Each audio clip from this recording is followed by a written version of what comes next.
जहाँ लोग टमाटर की चटनी बेचकर अरबपति बन जाते हैं और किसान सड़कों पर उन्हें अपना टोकरी टोकरी टमाटर फेंकने पर मजबूर होना पड़ता है, क्योंकि उन्हें सही वक्त पर जो उनका न्यूनतम मूल्य होता है वो प्राप्त नहीं हो पाता।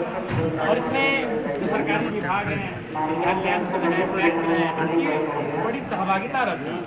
वह ऐसा वो जानबूझकर करते हैं ताकि बिचौलिया किसानों की जो अनाज है उसे कम लागत पे खरीदे और फिर वह एमएसपी पर बेचने का कार्य करे।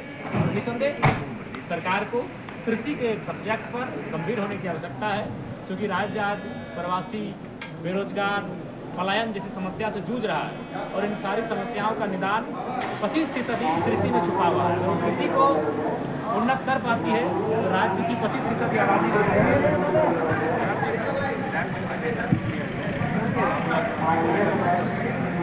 देखिए समझौता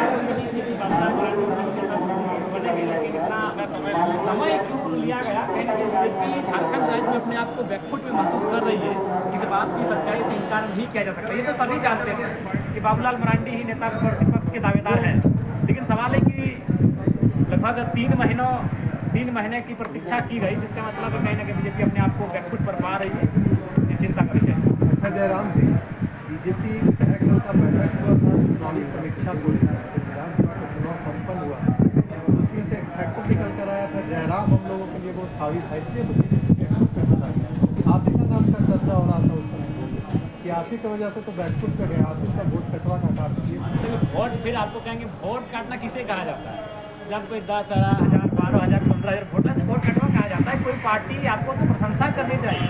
भारत के लोकतंत्र में, भारत के 70 साल की आज़ादी के इतिहास में शायद पहला होगा फर्स्ट पीढ़ी का जनरेशन। तो ये हो सकता है 30-35 साल के बहुत सारे नेता आए होंगे, चाहे वो रामविलास पासवान जी के पुत्र हो, मुलायम सिंह यादव के पुत्र हो या लालू यादव के पुत्र हो, लेकिन ध्यान रखिए वो सेकेंड जनरेशन के थे। मैं पहला जनरेशन से आया हूँ और मात्र 2 महीने में हम 7% वोट लेकर आए हैं। ये प्रशंसनीय है इस राज्य में, देश की राजनीति में प्रशंसनीय है। इसलिए हम लोग वोट कटवा के उद्देश्य से नहीं आए, हम लोग तो अपने आप को स्थापित करने आए हैं, एक नई विचारधारा का सृजन करने आए हैं।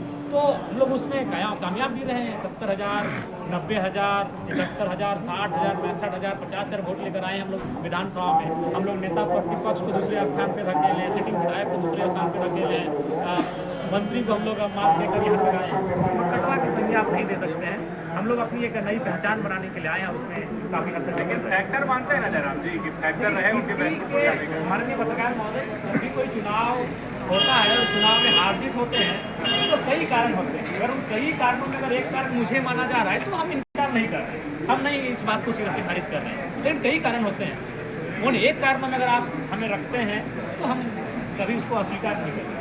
सदन में कितनी मुद्दे उठ पा रहे हैं जनता के, उसका कैसा अनुभव रहा? देखिए सदन में तो ठीक ठाक मुद्दे उठ रहे हैं और चूँकि देखिए हम लोग एक विधायक के समय का थोड़ा सा कम होता है, पाबंद होता है, काफ़ी स्पीडली अपनी बातों को रखना पड़ता है।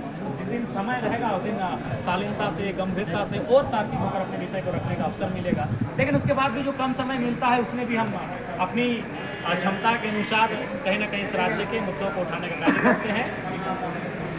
एग्रीकल्चर की बात आप क्या है, जो टैक्स कल्याण है उसमें जो सरकार किसानों को मिल नहीं पाता है। सरकार जो कहती है कि हम 2250 रुपये दे रहे हैं, नहीं मिल पाता है, बिल्कुल नहीं मिल पाता है। मैं बिल्कुल नहीं मिल पाता है, क्योंकि वहाँ जानबूझकर वो जो लैंड और टैक्स का अपना नाम है वो जानबूझकर वो जो बिचौलिया होते हैं उनके साथ मिले होते हैं। जैसे रुपये है आपका एमएसपी धान का, अब क्या होती है कि जब सही समय पर खरीदारी किसान का